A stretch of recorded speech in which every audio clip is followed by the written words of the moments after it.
Então, vamos hoje falar da nossa paraxá Beshalach.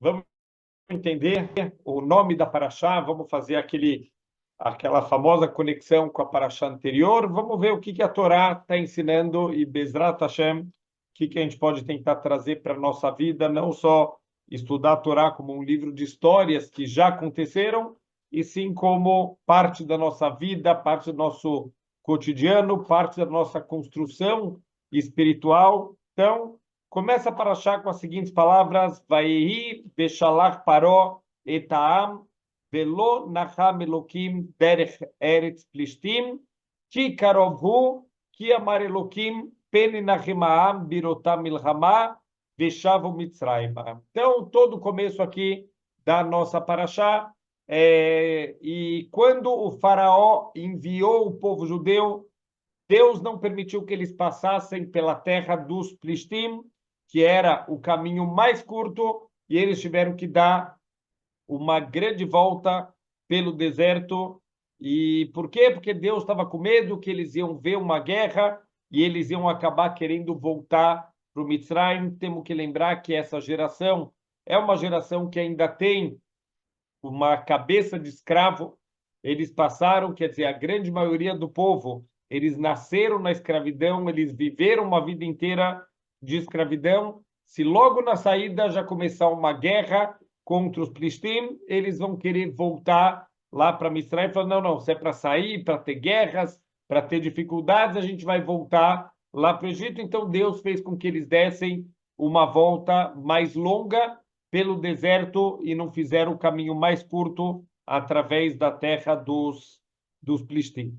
Mas aqui um detalhe muito interessante, né? Vamos só conectar e vamos entender essas palavras iniciais aqui e o próprio nome aqui da nossa paraxá. Ele tem um ensinamento impressionante. Só da palavra, só do nome aqui da nossa paraxá, a gente já pode aprender muito. Na paraxá da semana passada, paraxá Bo, Deus mandou as últimas 3 pragas. Os nossos sábios explicam, a gente mencionou isso na aula passada, que as 7 primeiras pragas que estão na paraxá Vaerá, elas eram pragas para tentar convencer o faraó e o povo egípcio a libertar o povo judeu, e as últimas 3 já são para castigar mesmo. Deus já tirou o livre-arbítrio do faraó. A gente explicou aqui 2 formas de entender o versículo que fala que Deus endureceu o coração do faraó, mas, quer dizer, os nossos sábios falam que essas 3 últimas macot, as 3 últimas pragas, eram realmente só para terminar o ajuste de contas, eram pragas só para castigar os egípcios. Já o livre-arbítrio do faraó já não existe mais, e agora Deus ele já começou, entre aspas, o show dele, e ele vai até o final, até terminar as 10 pragas. Então, a gente já explicou um pouquinho, cada praga demonstrava um pouco do domínio de Deus sobre cada uma das áreas aqui do mundo, o que está nas águas e no chão, o que caminha sobre a terra e o que está no ar. Deus tem um controle total, o controle da vida e da morte, tem o controle dos animais, até mesmo da cabeça dos seres humanos. Tudo isso foi demonstrado nessas 10 pragas que aconteceram, até que o faraó e os egípcios estavam completamente quebrados. O faraó, de pijama, no meio da noite, saiu correndo para mandar os Eudim embora. Então, tem um versículo na paraxá passada que vocês vão contar para os seus filhos: Asher talalti bemitzrayim, que eu zombei dos egípcios, eu dei risada. O que quer dizer que Deus deu risada? Óbvio que Deus não está se divertindo com a morte de pessoas, com o sofrimento das pessoas, mas da mesma maneira que toda a escravidão teve aqui, os egípcios eles tinham uma alegria especial. Quer dizer, não é que eles escravizavam o povo judeu, como era comum na época, que os povos, quando eles vencem uma guerra, eles escravizam o povo que eles venceram na guerra e usam esse povo como mão de obra. Isso era muito comum, mas os egípcios não fizeram dessa maneira. Os egípcios, eles causavam sofrimento, tudo que eles podiam causar de dor, de sofrimento, de coisas psicológicas para o povo judeu, eles faziam isso com alegria. Então, Deus, me dá, medida por medida, também vai acabar aqui, entre aspas, se divertindo com o sofrimento dos egípcios aqui como um acerto de contas por todo o sofrimento que eles causaram. Então, o faraó ele vai mandar o povo judeu embora e assim começa a nossa paraxá, Vaiei Beshalach Paró et Ha'am. Então, vai começar agora a descrição do pós-saída do Egito. Quer dizer, tudo o que vai acontecer depois da saída do Egito, a gente vai tentar ver um pouquinho aqui, dia a dia, o que estava acontecendo a partir do momento da saída do Egito, mas um dos pontos que chama a atenção é a linguagem, o próprio nome da paraxá. E eis que quando o faraó enviou o povo judeu para ir embora do Egito. Peraí, desde quando foi o faraó que enviou o povo judeu? A gente sabe que Deus fez todos os milagres, Deus ordenou que o povo judeu fosse libertado, que eles pudessem sair lá do Egito. Então, que história é essa que o faraó que libertou o povo judeu e ele tem o mérito aqui do nome dele aparecer como se ele fosse o salvador do povo judeu?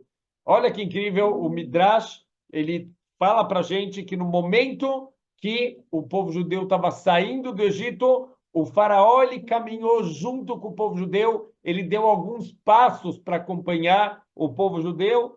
Esses passos que o faraó deu para acompanhar o povo judeu, isso já foi considerado um ato tão bom que ele fez, que ele já mereceu que o nome dele seja escrito aqui na Torá como aquele que libertou o povo judeu. E além disso, também o Midrash acrescenta que por esses poucos passos que o faraó ele deu junto com o povo judeu, então os egípcios eles tiveram mérito, eles receberam o mérito de uma mitzvah da Torá, que está escrito que a gente não deve abominar os egípcios, porque vocês foram estrangeiros na terra deles. Então, um egípcio que ele quiser entrar no povo judeu, existe um certo tempo que eles não podem entrar, mas depois disso, depois de algumas gerações, eles devem ser recebidos dentro do povo judeu e eles não podem ser desprezados, porque vocês também foram estrangeiros na terra dos egípcios. Tudo isso mérito de alguns poucos passos do faraó. E aqui vem aquela pergunta óbvia que desperta quando a gente escuta essa explicação. Depois de tanta maldade, depois de 210 anos de uma escravidão pesada, porque o faraó deu alguns passos junto com o povo, agora ele vai merecer honras na Torá, vai merecer uma mitzvah da Torá? Peraí, está aparecendo aqui que não está muito equilibrado as coisas. Então, a resposta é, primeiro, os castigos que o faraó tinha que receber, ele recebeu. Quer dizer, de tudo que ele fez de mal, ele foi castigado medida por medida, em cada detalhe, cada sofrimento que eles infligiam ao povo judeu, eles vão agora sofrer na própria pele. Tem muitos comentaristas que explicam cada uma das 10 pragas, como que isso se cumpria, o midá keneged midá, o medida por medida de algum sofrimento, de alguma coisa mal que eles tinham feito para o povo judeu, que eles foram castigados da mesma maneira, na mesma moeda, também aqui nas 10 pragas.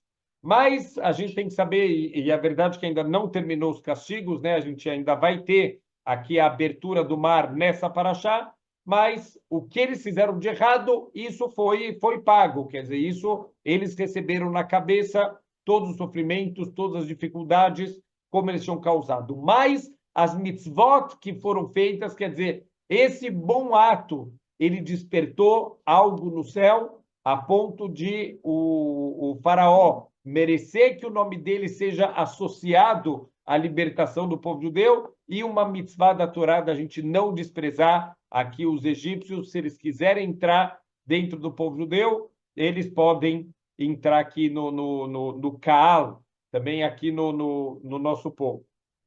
Então, aqui a gente pode perceber o valor de uma mitzvah, quer dizer, uma única mitzvah. E que mitzvah foi essa? Ele deu alguns passos junto com o povo na saída.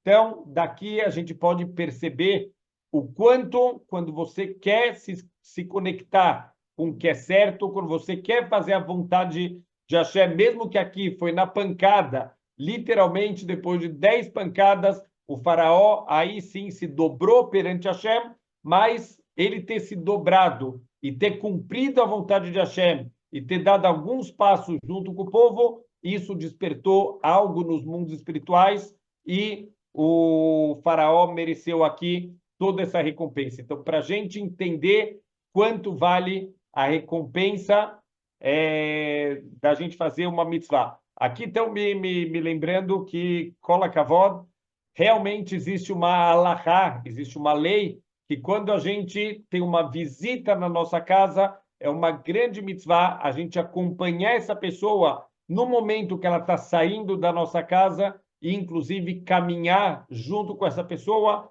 pelo menos arbamot, pelo menos 2 metros já fora de casa, acompanhar a pessoa nesse momento da despedida. E isso é uma importante mitzvah dentro aqui da mitzvah de Achnasat Orhim. É um detalhe importante nessa mitzvah da gente receber convidados e a gente deve acompanhá-los, além de fornecer tudo o que eles precisam, água, comida, um local de descanso, também é muito importante na hora da despedida acompanhar alguns passos, esses arbamot, esses 2 metros, quando a pessoa está saindo. Então, a gente pode perceber aqui o valor de cada mitzvah, como é importante a gente se esforçar. Uma das midot mais importantes, um dos atributos mais importantes para um Yehudi poder crescer em Torá, em mitzvot, em bons atos, é a midah de zrizut, é a agilidade. Assim fala para a gente o livro Orchot Tzadikim.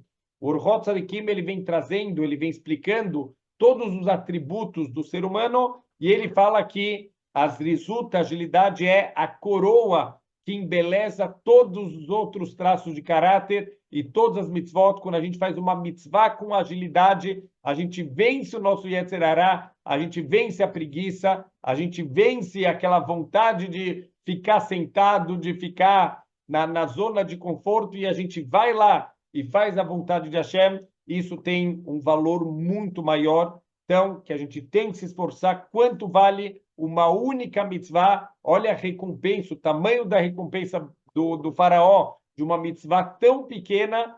Imagina quanto vale uma mitzvah grande. Aqui, uma vez, um rapaz, ele foi fazer uma pergunta para um rabino e falou: olha, Rav, eu não sei se vale a pena eu me esforçar tanto para fazer mitzvot, porque, afinal de contas, por mais que eu faça coisas boas, eu acabo também tropeçando de vez em quando, eu faço transgressões.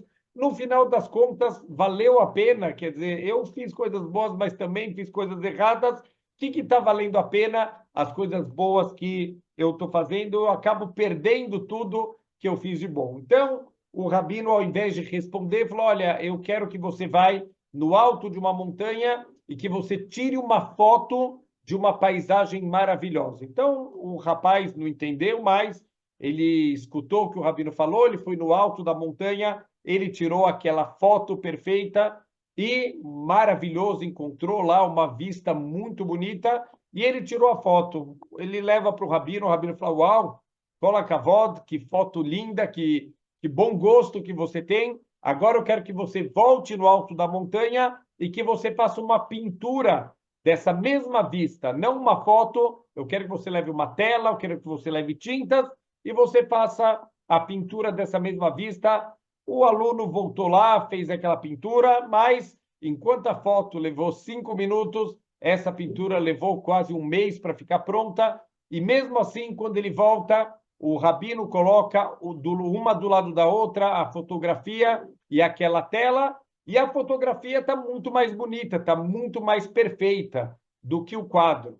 Então, o rabino pergunta, né? Falou: qual que está mais bonita? Ele falou: não, a foto está muito mais perfeita. Ele falou: se você fosse anunciar para vender essa foto, quanto te pagariam? Talvez me pagariam R$ 10, R$ 20. Falou: e se você anunciar para vender esse quadro, quanto te pagariam?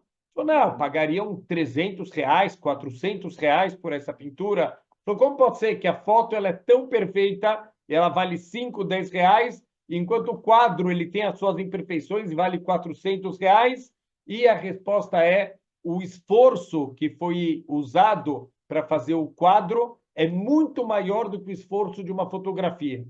Essa é a diferença dos anjos e dos seres humanos. Os anjos são seres que são perfeitos, os anjos não têm o Yetzer Hará, a nossa má inclinação, os anjos não tropeçam, os anjos não fazem transgressão, os anjos são como uma foto perfeita, mas os seres humanos, eles são como uma tela, tudo que a gente faz precisa de esforço, precisa vencer o nosso Yetzer Hará, e a gente vai fazer certo, e a gente vai tropeçar de vez em quando, e a gente vai levantar de novo e fazer melhor ainda, e consertar, e continuar a nossa vida. É isso que vale muito mais para Deus, esse esforço para a gente querer fazer o que é certo. De vez em quando, Ein Adam Ba'aretz Asher Yasetov Velo Yechetá, não tem nenhum ser humano que só faz coisas boas e não acaba tropeçando em algum momento da vida. Isso faz parte do ser humano, da nossa construção, e é isso que faz com que nossos atos tenham tanto valor. Então, Bezrat Hashem, a gente aprender aqui do faraó, apesar de toda a maldade que ele fez, todos os erros que ele fez, e foi duramente castigado por isso, mas um ato bom que ele fez, olha o tamanho da recompensa. Imagina uma pessoa que vive uma vida de cumprir a Torá, de cumprir as mitzvot, de fazer o que Hashem pediu, qual vai ser o tamanho da recompensa dessa pessoa. Continuando aqui, tem também, no comecinho da nossa paraxá, tem um ensinamento muito importante aqui do Hafetz Haim.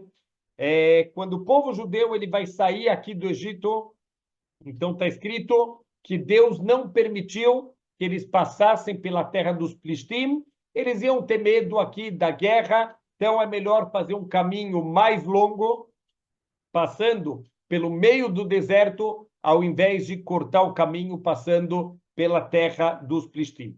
Mas o Hafetz Haim, ele levanta aqui um questionamento interessante, ele fala, olha, os dois caminhos, eles têm uma vantagem e uma desvantagem. Se eu pegar, por exemplo, a terra dos Plishtim, qual é a vantagem? Primeiro, é um caminho mais curto, é um caminho mais perto para eles saírem, e mais uma vantagem é um local habitado, quer dizer, qualquer local habitado tem água, tem comida, quer dizer, tem sombra, tem lugares para descansar, é um lugar habitado, não é o meio do nada. Então, essas eram as vantagens de passar pela terra dos Plishtim.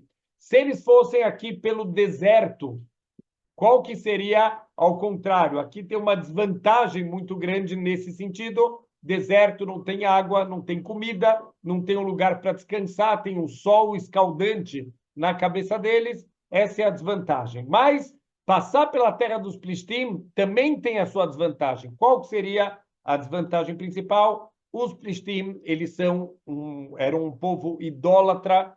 Infelizmente, que a pessoa que vai seguir as idolatrias, ele também certamente vai estar associado com valores morais muito duvidosos. A gente conhece um pouco das histórias de todos os grandes impérios, o Império Grego, Império Persa, Império Romano. A gente sabe as festas que eram feitas, a promiscuidade, e, infelizmente, os valores morais eram muito deturpados. Pessoas, eles seguiam os deuses deles justamente porque eles criavam os seus deuses para liberar tudo que eles tinham vontade. Então, tem o Deus do amor, tem o Deus da guerra, tem o Deus do vinho, e tudo isso eles vão fazendo tudo o que eles têm vontade de fazer, enquanto a Torá ela vem ensinar para a gente a fazer o que é certo, não o que é mais gostoso, não o que dá mais prazer, a gente faz o que é certo. Quando a gente faz o que é certo, na verdade, a gente vai acabar tendo os prazeres verdadeiros, não é que a Torá vem limitar os prazeres,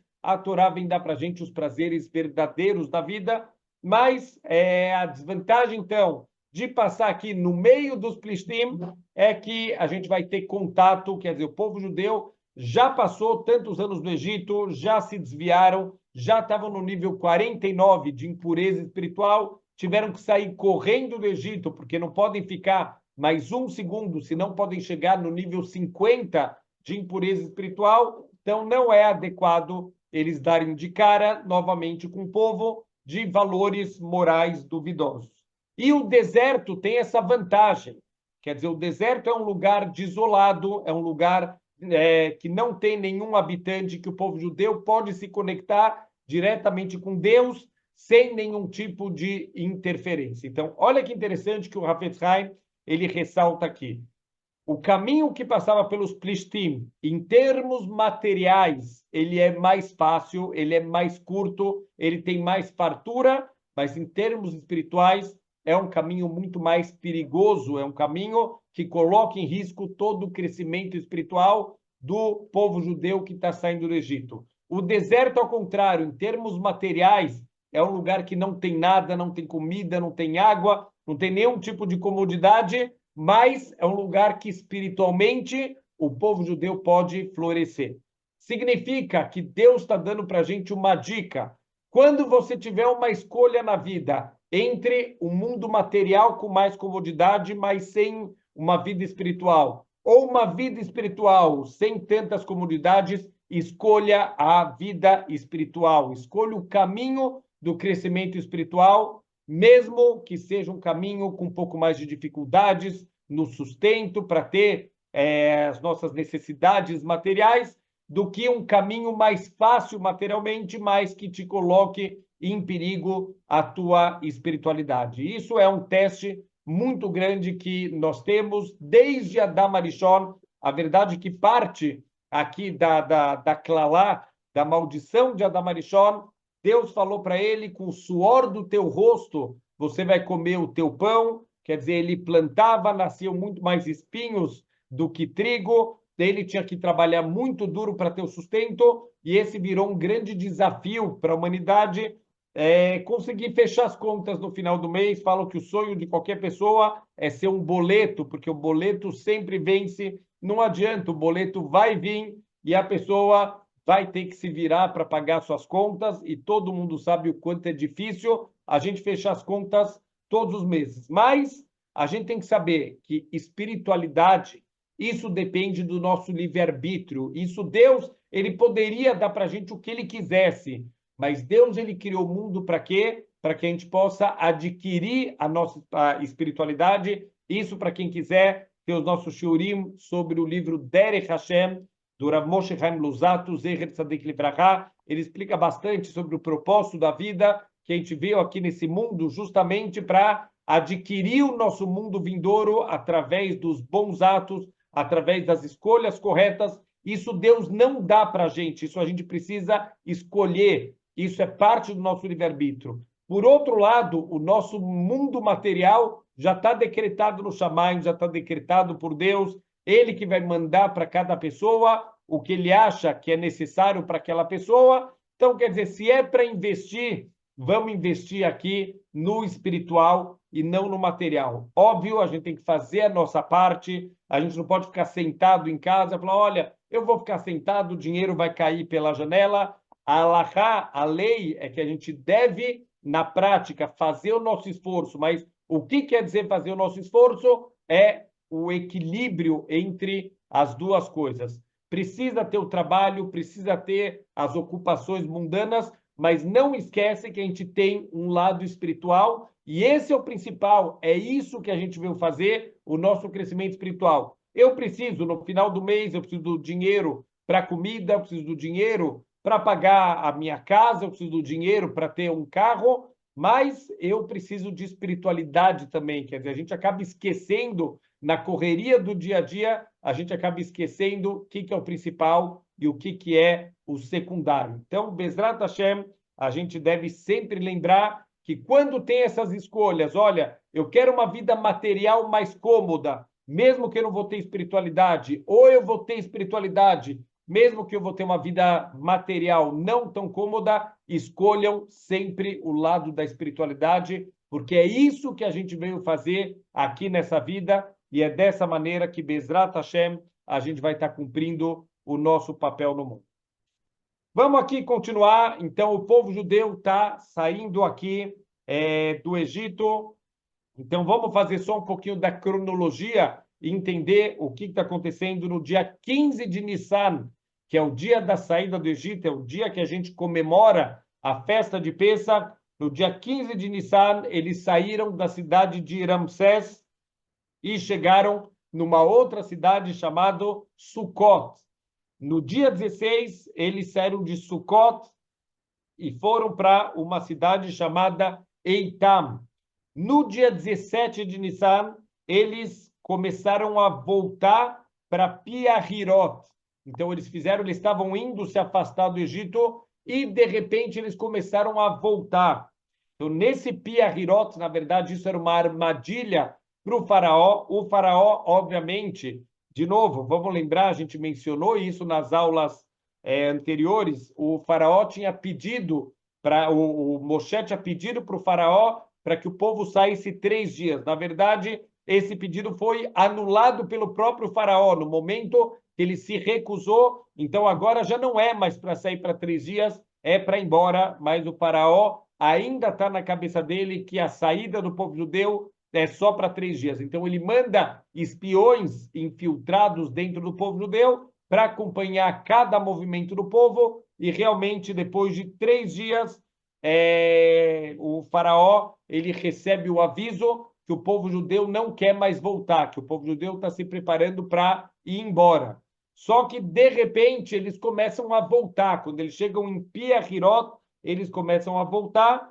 No dia 18, os espiões eles avisam para o faraó que o povo estava voltando atrás, mas que eles queriam, na verdade, ir embora. O faraó vai começar a se preparar para perseguir. Então, no dia 19 e 20, o faraó vai organizar um grande exército e vai partir em direção ao encontro com o povo judeu e, finalmente, no dia 21, vai ser a abertura do mar e é o final da história. Deus, ele vai terminar aqui, midá keneged midá, medida por medida, a gente já vai entender aonde está o medida por medida aqui no final, nesse grande encerramento, grande finale aqui da história dos castigos que os egípcios mereciam receber, mas essa foi a cronologia dia por dia.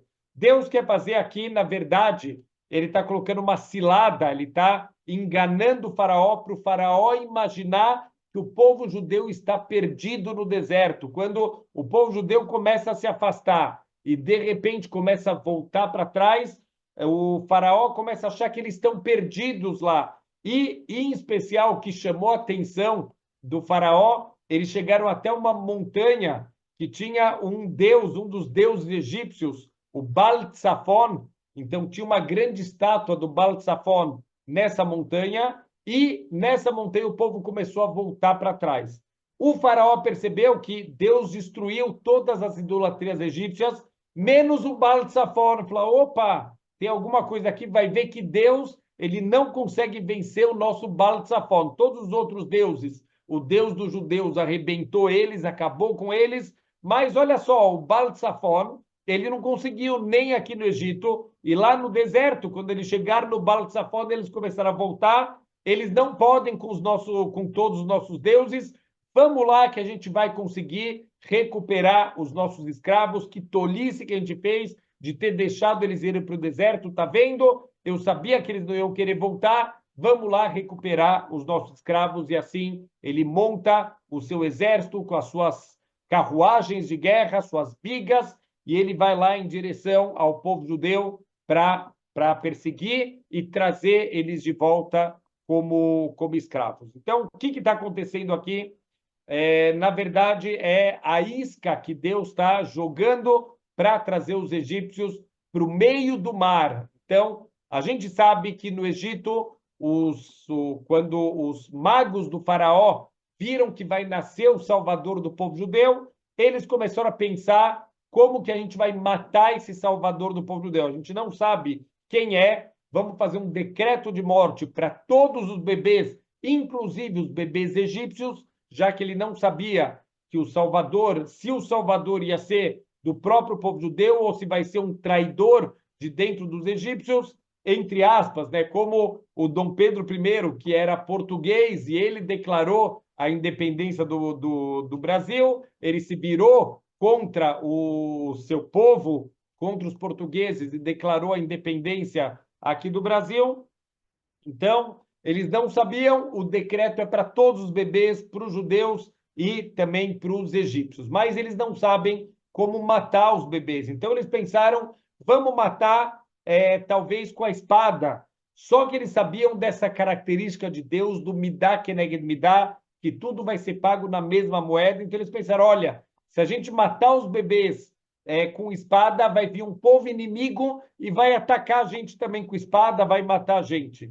Então vamos talvez matar eles no fogo. Ou não, Deus vai mandar um grande incêndio e vai queimar aqui o Egito inteiro. Então eles tiveram uma brilhante ideia, vamos matar eles na água. Por quê? Porque eles sabiam que desde a época do Noé, o Noé, existia aqui um decreto, Deus fez um juramento, na verdade, que ele nunca mais vai mandar um dilúvio sobre a terra. Então, se eu jogar os bebês na água, Deus não vai poder agora retribuir e castigar a gente com a água, já que ele jurou que ele nunca mais vai mandar um dilúvio. A verdade é que aqui temos aqui uma falha no entendimento do faraó, porque o faraó não entendeu que, na verdade, o que não pode ter é um dilúvio do mundo inteiro, mas Deus sim poderia ter feito o dilúvio local só do Egito. A gente já vai entender por que ele não quis. Ele poderia ter feito isso afogado, vem lá um tsunami e invade e alaga todo o Egito e mata todos os egípcios afogados.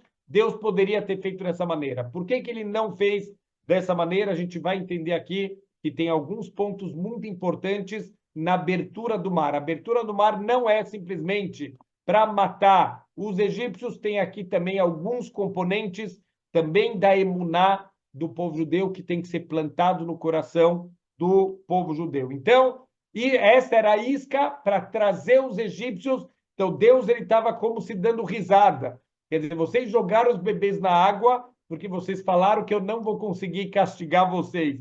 Não só eu vou castigar vocês, vocês vão entrar no castigo com as próprias pernas. Vocês vão caminhando para o castigo de vocês, para vocês entenderem quem manda aqui sou eu. Então, Deus, de novo, ele está dando um cartão de visitas para aquele faraó e para aqueles egípcios que questionaram, mas quem é Deus que está mandando a gente libertar o povo judeu? Não conhecemos nenhum Deus.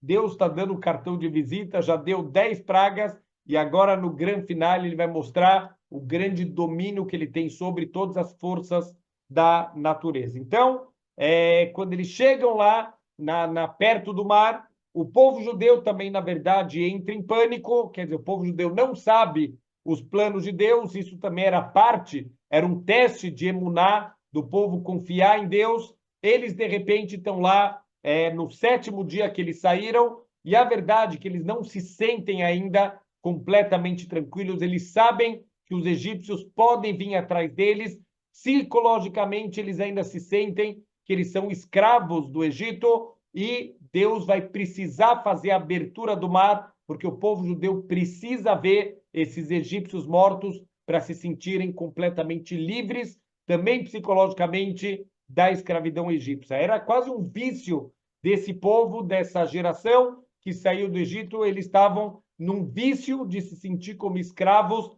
e Deus tem que quebrar, quer dizer, Deus já quebrou fisicamente a escravidão egípcia, mas psicologicamente eles ainda se sentem escravos dos egípcios, tanto que quando os egípcios vêm atacar, os judeus têm um número muito maior, só que mesmo assim eles entram em pânico, eles não têm força para se levantar e lutar contra os egípcios. Então, eles começam a gritar, desesperados, começam a reclamar, mas Moshe, para que você tirou a gente do Egito? Para a gente morrer aqui? E Moshe começa a gritar para Deus, falou, Deus, o que a gente faz agora? E Deus falou, entra na água. Falou, peraí, como entra na água? Assim vai ser a salvação de vocês. Confia e entra. Para de rezar, para de fazer qualquer outra coisa. Vocês precisam agora de um mérito muito grande, que é o mérito da emuná. Entra na água, e a gente sabe que o Nachshon ben Aminadav, seguido pela tribo de Yehudá, que é a tribo dos reis, é a tribo dos líderes do povo judeu, como um grande líder que ele deveria ser, ele vai na frente do povo. Quando Nachshon ben Aminadav, ele entra na água e a água está no nariz dele, que já não dá mais, quer dizer, ele fez tudo o que ele pode fazer. No momento que a água chegou no nariz, chegou no limite que um ser humano pode entrar na água, Deus começou a abrir o mar e foi aquele grande milagre que o mundo inteiro testemunhou esse grande milagre. Todas as águas do mundo se abriram nesse momento da abertura do mar. Então, foi um dos grandes milagres aqui da história da humanidade. Tem muitas pesquisadores, muitos historiadores que descobriram no local aonde historicamente o povo judeu atravessou aqui o mar e que os egípcios foram afogados, foram encontrados rodas de carruagens no meio do mar. Quer dizer, o que uma roda de carruagem pode estar fazendo no meio do mar? Então, isso comprova historicamente tudo que está escrito aqui na Torá. Então, um dos pontos da abertura do mar é para que o povo judeu, eles vão ter a emuná, eles vão confiar em Deus, que Deus vai estar lutando com a gente. Na verdade, eles não atravessaram o mar, eles fizeram uma meia-lua, eles voltaram para o mesmo lado da praia, e isso foi importante. Por quê? Porque eles têm que ver os corpos dos egípcios lá na beira do mar, para cada um poder identificar, olha, esse aqui era aquele que me causava sofrimento, aquele que me escravizou, aquele que me torturou na casa dele. Cada um reconheceu, cada um viu quem era o egípcio que causou tanta tortura e tanto sofrimento. Além disso, eles iam para as guerras com as joias, então teve aqueles recolheram muitas joias lá no mar, eles saíram milionários de lá, com ouro, com prata, com roupas caras. Então, eles saíram de lá juntando uma grande fortuna. Então, isso já é um ponto importante da abertura do mar. Outro ponto da abertura do mar importante, que isso é um midrash fantástico para a nossa vida. De novo, a gente falou do valor de uma mitzvah que o faraó fez. Teve mais uma mitzvah aqui que mudou a história do povo judeu. Está escrito no midrash que o mar ele não queria se abrir. Por que o mar não queria se abrir? Porque o mar começou, entre aspas, obviamente que o Midrash ele está ensinando para a gente aqui um ensinamento para os seres humanos. Então, muitas vezes a Torá ela fala de conversa de objetos inanimados. Obviamente que isso é uma analogia para trazer para a gente transmitir certas mensagens importantes. Está escrito que o mar virou para Deus e falou: Deus, eu não vou abrir o mar. Falou, por quê? Falou, porque os egípcios fazem idolatria e o povo judeu também caiu em idolatria. Eles não têm mérito para que eu abra minhas águas para eles poderem passar aqui dentro do mar. Então, está escrito que realmente o mar não queria abrir, até que Moshe Rabbeinu chegou carregando o caixão do Yosef. Quando o mar viu o caixão do Yosef, o mar ele se abriu e o povo judeu pôde entrar. O que o caixão do Yosef tem aqui de tão especial? Então, aqui tem que lembrar, primeiro, um detalhe muito bonito aqui da história. O Yosef, ele era o vice-rei do Egito. Quando o Jacó faleceu, o Jacó fez ele jurar que não ia enterrar ele lá na terra do Egito, e sim vai levar ele para ser enterrado lá em Eretz Israel, na Mearat HaMachpelah, junto com os seus ancestrais, junto com Adam Arishon, junto com Abraham e Yitzhak, que já estavam enterrados lá, junto com as Imaot, também as matriarcas. Mas o Yosef sabia que quando ele falecesse, ele não vai conseguir ter força, os irmãos não vão conseguir ter a força de convencer o faraó de permitir que ele seja enterrado na terra de Israel. Então ele juntou os irmãos, juntou todo o povo judeu e fez eles jurarem que quando eles saíssem do Egito, ele avisou: Deus vai vir lembrar de vocês, Deus vai tirar vocês daqui, e no momento que Deus tirar vocês daqui, eu quero que vocês levem comigo com vocês o meu corpo, para que eu possa ser enterrado lá em Eretz Israel. Então está escrito que enquanto todo o povo estava lá juntando dinheiro, quando eles foram sair do Egito, Deus falou para eles pedirem para os seus vizinhos egípcios ouro, prata e roupas, que na verdade foi o pagamento de 210 anos de trabalhos forçados, de trabalho escravo. Então, enquanto o povo estava preocupado em juntar joias, em juntar roupas, Moshe Rabbeinu estava preocupado em cumprir o juramento do povo. Então, ele foi pessoalmente procurar o caixão do Yosef. Os egípcios não queriam que o caixão do Yosef ele fosse encontrado. Eles afundaram o caixão do Yosef dentro do rio Nilo e lá estava o caixão do Yosef.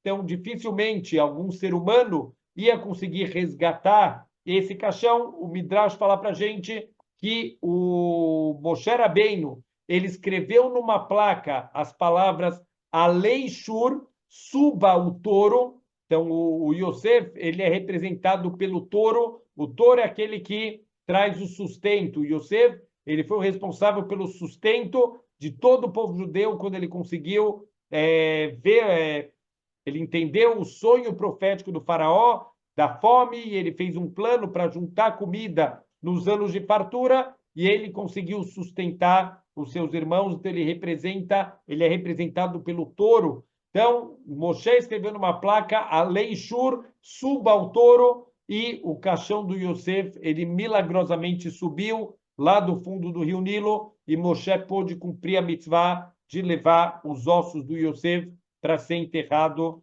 lá na terra de Israel. Então, o Yosef, por que está escrito que só quando Moshe chegou com o caixão do Yosef que o mar ele se abriu? Olha que explicação incrível que os nossos sábios dão. O Yosef ele passou por um teste muito difícil. Ele foi vendido como escravo pelos seus próprios irmãos. Ele foi comprado por um homem importante, o Potifar, um dos ministros do faraó. E na casa do Potifar ele passou talvez o teste mais difícil da vida dele, que foi o teste com a Zuleika. A Zuleika é a esposa de Potifar, era uma mulher muito bonita, muito atraente, e o Yosef também, a Torá descreve ele como uma pessoa muito bonita. A própria Rachel, a mãe dele, a Torá também descreve ela como Yefas Toar, uma mulher muito bonita. Então, o Yosef, ele puxou a beleza da mãe também, e a Zuleika, ela começou a tentar o Yosef, e o tempo inteiro ela ficava, olha, casa comigo, e o Yosef se manteve firme, até que teve um dia que todo mundo tinha saído, era um dia de festa das idolatrias egípcias, e a Zuleika ficou sozinha em casa, ela falou que estava se sentindo mal, o Yosef chega lá, e ela está sozinha, e ela faz uma última investida contra ele, ela segura ele pelas roupas, e o Yosef tira o casaco e ele foge. Ele consegue vencer o seu Yetzer Hará, ele quebrou a natureza dele. Olha que incrível. Qual foi a recompensa do Yosef? Ele foi mandado 12 anos para a prisão. Uau, cola cavalo, que ele faz um ato tão grande, ele quebra o Yetzer Hará dele, ele quebra a natureza dele, ele não quer fazer o que é errado, ele cumpre a vontade de Deus. Qual é a consequência? 12 anos na prisão, certo? Errado. Isso que dá a gente olhar a vida de uma maneira só pontual. Não é assim que a gente olha a vida, a gente tem que olhar de uma maneira muito mais a longo prazo, porque Deus, ele não olha só pontualmente, Deus, ele sabe também o que vai acontecer lá na frente. Qual é a recompensa do Yosef? O mar, ele não queria abrir. O mar falou, por que eu vou abrir se vocês são idólatras como os egípcios? Quer dizer, idólatras. Quando ele viu o caixão do Yosef, então está escrito no Midrash que o mar falou, se esse homem quebrou a natureza dele, eu também posso quebrar a minha natureza. A natureza do mar, ele continuar correndo, mas se o Yosef quebrou a natureza dele, eu, mar, também vou quebrar minha natureza e eu vou abrir as minhas águas para o povo judeu poder passar. Significa que a recompensa do Yosef, ele salvou 3 milhões de pessoas. Quer dizer, Deus guardou por muitos anos essa recompensa do Yosef, como a gente não pode ser imediatista, querer entender tudo o que está acontecendo agora. Calma, a gente tem que saber, Deus tem um plano, existe um momento correto, existe a forma correta das coisas acontecerem. Todos os bons atos, eles vão ser certeza recompensados, e todos os maus atos vão certamente ser cobrados, vão ser castigados. Então, a gente está vendo aqui os egípcios, eles fizeram o mal para o povo judeu, eles jogaram os bebês no rio, aqui eles vão caminhando com as próprias pernas para dentro do mar, e eles vão ser afogados aqui, o grande finale da saída do povo judeu do Egito. e o Yosef, que aparentemente foi prejudicado, que aparentemente teve que ficar 12 anos lá na prisão. Parece que a recompensa do bom ato dele foi a prisão. Não foi. Deus está guardando a recompensa dele. Ele vai ser o responsável pelo salvamento de 3 milhões de pessoas. 3 milhões de Eudim foram salvos pelo mérito do Yosef Atzadik. Então, a gente tem que aprender daqui, Bezrat Hashem, o valor, primeira coisa, o valor da gente quebrar nossa natureza quando a gente está com vontade de fazer alguma coisa que é errada e tem desejos envolvidos, a gente está com muita vontade, mas eu consigo ter autocontrole. O Yosef é chamado de Yosef Tzadik. O que define um tzadik? O autocontrole que essa pessoa tem de fazer o que é certo e não o que é gostoso, não o que dá mais prazer. Então, a gente, Bezrat Hashem, deve aprender aqui com o Yosef. Toda vez que a gente faz o que é correto, vai ter uma recompensa proporcional. Aqui o Yosef, ele vai ser o salvador de 3 milhões de pessoas. E também, como a gente falou, o povo judeu, eles vão sair agora do Egito, não só fisicamente, mas psicologicamente. Acabou a escravidão, eles estão vendo lá os agressores, aqueles que perseguiam, que machucavam eles, todos eles mortos lá na praia, e agora eles podem ter uma nova cabeça, sair daquela cabeça de escravo e realmente entrar agora numa sintonia de homens livres. Logo depois, e isso chama muito atenção, quer dizer, o povo judeu, quando eles saíram lá do mar e eles viram todos os milagres que aconteceram, a verdade é que a gente vê a abertura do mar, e teve até a novela da TV Record, e gastaram 1 milhão só a cena da abertura do mar. A verdade é que aquela abertura do mar de 1 milhão não é nada comparado com o que os Midrashim explicam para a gente. Tem um Midrash que fala aconteceram 100 milagres no momento da abertura do mar. Por exemplo, não foi uma única abertura, abriram 12 aberturas diferentes para que cada tribo pudesse passar de uma maneira separada, mas ao mesmo tempo essas passagens eram túneis, foram 12 túneis que o povo judeu entrou, mas ao mesmo tempo as paredes eram transparentes para que uma tribo pudesse continuar vendo as outras tribos.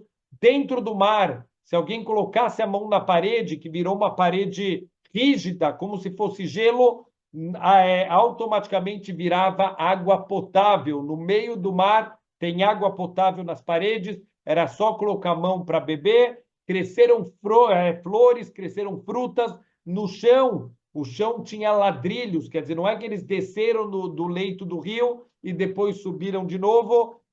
O fundo ele subiu e ficou plano, e tem ladrilhos no chão para o povo judeu pisar. Eles não tiveram que pisar na lama. Então, milagres em cima de milagres. Então, quer dizer, aquela cena da TV Record, 1 milhão ficou barato, era para custar muito mais caro se fosse feito exatamente como aconteceu, como os Midrashim, eles contam para a gente, e realmente foi um dos grandes milagres aqui da história do povo judeu, e que, na verdade, não foi só para o povo judeu, tanto que todos os povos do mundo tiveram a oportunidade, inclusive quando Yoshua entrou em Eretz Israel, e ele conheceu uma mulher chamada Arahav, era uma dona de uma hospedaria, e os nossos sábios falam que ela tinha uma profissão não muito louvável, e mesmo assim ela já tinha feito tchuvá. Desde que ela escutou a abertura do mar, ela viu a grandeza de Deus, ela se arrependeu dos caminhos de idolatria e ela acabou se convertendo depois para o judaísmo, e ela foi salva na destruição da cidade de Jericó. Ela foi salva e ela terminou se casando com o próprio Yoshua, porque pelo nível de tchuvá que ela conseguiu fazer, ela conseguiu se transformar numa nova criatura, e agora num nível tão elevado que realmente ela mereceu se casar com o grande líder do povo, Yoshua.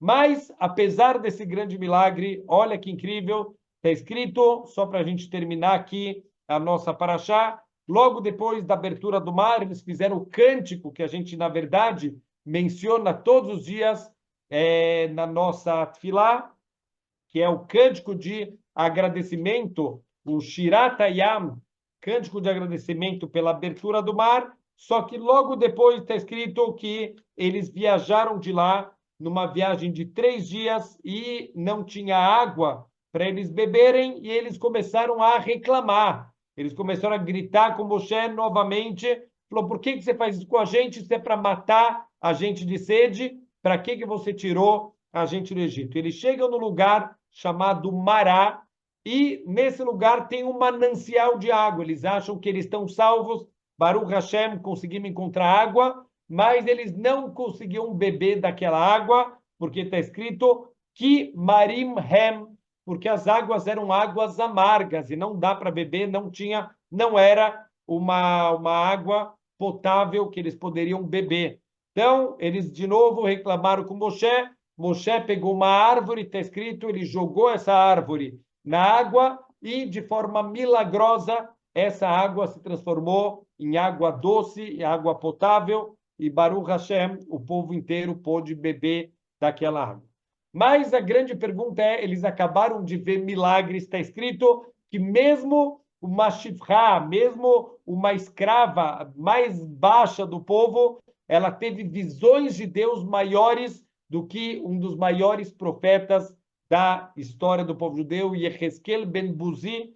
Então, foi um dos maiores profetas. Ele teve uma visão profética da Merkavá de Hashem, a carruagem de Hashem, e está escrito que mesmo uma shifra, mesmo a serva mais simples que estava saindo junto com o povo judeu, teve visões maiores na abertura do mar do que o Yehezkel ben Buzi. Então, a grande pergunta é como que eles acabaram de ter uma visão dessa de Hashem e logo depois eles já estão reclamando? A resposta está na própria linguagem aqui da Torá, está escrito, eles não podiam beber Ki Marim Hem. Dá para entender que Ki Marim Hem é porque as águas estavam amargas, ou também dá para entender que Ki Marim Hem é o povo judeu estava amargo. Quando a pessoa está amarga, quando a pessoa não está bem com ela mesma, ela não consegue ver as coisas positivas, tudo parece ruim, ela não consegue fazer nada, tudo está ruim, parece que todo mundo persegue ela, todo mundo quer prejudicar ela. A vida dessa maneira vira um inferno. Não dá nem para beber essa água ela não é potável. Por quê? Porque a água de uma visão negativa. Quem estava amargo não era a água, era o povo. O povo estava amargurado, estava reclamando. Mas peraí, cola cavalo do povo já estava 3 dias sem beber, quer dizer, eles já deviam estar desesperados. Mesmo assim, o que Hashem esperaria? Que eles viessem pedir e não reclamar. Pede para Hashem a água. Olha, eu entendo, vocês estão com sede. É verdade, vocês têm razão. Vocês têm razão de estar com sede, mas pede. Derech Eretz, um pouco de educação, de bons modos, não começar a reclamar. Então, aqui, um ensinamento muito importante para a nossa vida. Todo mundo tem dificuldades, todo mundo passa por testes na vida, todo mundo tem momentos difíceis. A gente tem que ter Derech Eretz, a gente tem que ter paciência, a gente tem que olhar as coisas de uma maneira positiva, não ficar o tempo inteiro reclamando, vendo negativo, isso está ruim, aquilo está ruim. Olha o meio copo cheio, olha quantas brachot, olha quantas coisas boas, não fica olhando as dificuldades e os problemas, olha a vida pelo lado positivo, muda os óculos para óculos positivos, vê a vida de uma maneira mais clara, vê quantas coisas boas, quantas coisas bonitas, quanta brachá a gente tem na nossa vida, não ficar vendo o lado ruim, o lado negativo, e ser um reclamão e o tempo inteiro tá descontente, tá triste. Vamos viver mais leve, vamos começar a ver as coisas boas, as coisas positivas, e dessa maneira, Bezrat Hashem, o mundo também vai mudar. Se quando eles estavam amargos, a água ficou amarga, se a pessoa ficar doce, a água também vai ficar doce, a vida vai ficar mais doce. Se a gente conseguir mudar os nossos óculos, a gente vai viver a vida de uma maneira muito mais leve e muito mais doce. Shabbat Shalom.